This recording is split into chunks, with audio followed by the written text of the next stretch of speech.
On our second day here in the beautiful island of Jeju or Jeju-do, we're still learning a lot about this charming island. And I'm just saying charming in character, not in size, because apparently Jeju-do is 3 times bigger than Seoul. But there are also 3 things that are abundant here. First, the women. Second, the wind. And third, the rocks. A lot of these rocks come from volcanoes. And it's a good thing that the rocks defend against the wind. And so behind me, you see rock fences. So Jeju people, they pile up rocks to form fences. And these are actually strong fences because no matter how strong the hurricane comes, it still remains standing.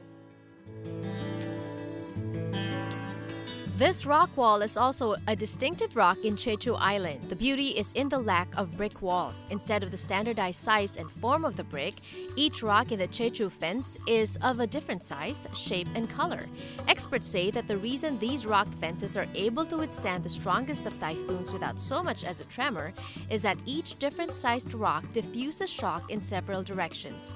For many patriotic Koreans, this also symbolizes the solidarity of the Korean people, that no matter their differences, they stand up to obstacles as one nation, and through their unity, they are able to withstand anything.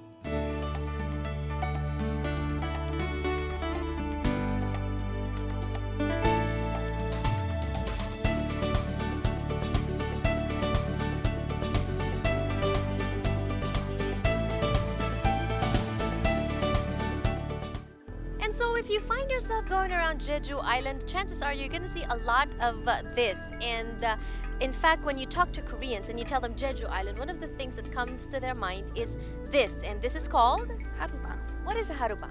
Well, it's a stone carving that protects the village from bad spirits. And so it's usually in front of a village so that when people pass, they get protected, right? Yes. And why is it stone carvings? I see and I hear that in Seoul, they actually have stuff like this also, but then in wood. Well, there's a lot of stone in Jeju, and other places there's not that much. So it's better if they have in stone carving. And stone carvings in Jeju, can anyone just carve harubangs out of stone? No, there's usually a master for this, and there's only one master left in Jeju. One master left in the whole of Jeju. So these are actually sacred.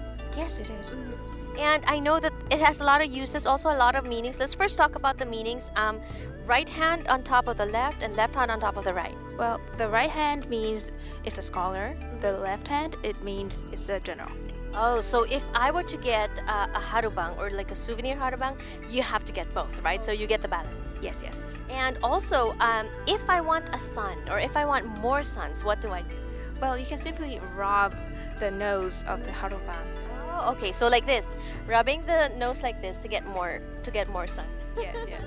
And anything else that you want to add about the harubang? Well, if you want more sons, there's always another way. You can grind the nose of harubang and then pour it in the water and drink it.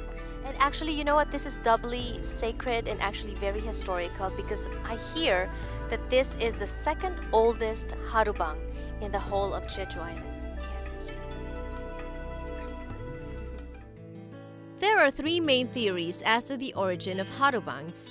Either that they were introduced by visitors from the sea, that they are a counterpart to the changsangs or totem poles of mainland Korea, or that they spread with shamanic mushroom culture. Halasan has been named in Chinese literature as one of the Sam-Shin-san, or one of the 3 spirit mountains. Each of these mountains is considered gateways to the spirit world and have the Amanita muscaria growing in abundance. This mushroom is well known by the Siberians and is a possible origin for the stone grandfather or the harubangs. This theory lends that powerful shamans descending from the north established a magic mushroom cult on the island in which stone grandfathers were set at the sides of thresholds to prevent the entry of unwanted spirits. Harubangs produced from 1763 to 1765 once stood outside the eastern, western, and southern gates of the Jeju City fortress as guardian deities.